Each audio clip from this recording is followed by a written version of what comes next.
قرآن میں جنات کی تخلیق کا ذکر اس طرح کیا گیا ہے: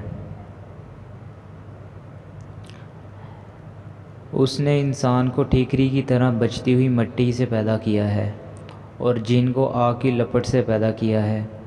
ابو الاعلیٰ مودودی مندرجہ بالا آیات کی تفسیر میں لکھتے ہیں کہ اصل الفاظ ہیں: نار سے مراد ایک خاص نوعیت کی آگ ہے، نہ کہ وہ آگ جو لکڑی یا کوئلہ جلانے سے پیدا ہوتی ہے، اور مارچ کے معنی ہے خالص شعلہ جس میں دھواں نہ ہو۔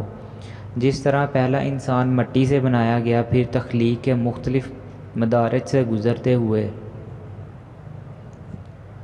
اس کے جسد خاکی نے گوشت پوش کے زندہ بشر کی شکل اختیار کی اور آگے اس کی نسل نطفہ سے چلی، اسی طرح پہلا جن خالص آگ کے شعلے سے پیدا کیا گیا اور بعد میں اس کی ذریعت سے جنوں کی نسل پیدا ہوئی۔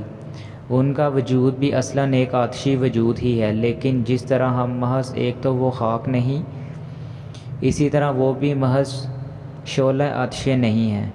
ابن کثیر نے مندرجہ بالا آیات کی تفسیر میں لکھا ہے کہ سلسال خشک مٹی کو کہتے ہیں اور جس مٹی میں آواز ہو وہ فخار کہلاتی ہے۔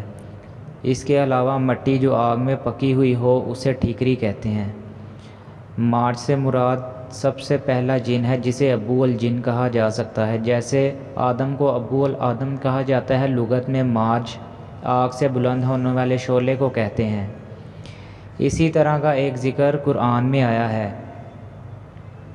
اور البتہ تحقیق ہم نے انسان کو بچتی ہوئی مٹی سے جو سڑے ہوئے گارے سے تھی پیدا کیا، اور ہم نے اس سے پہلے جنوں کو آگ کے شعلے سے بنایا تھا۔ مختلف روایات کے مطابق انسان کی تخلیق سے قبل دنیا میں جن 2000 سال سے آباد تھے۔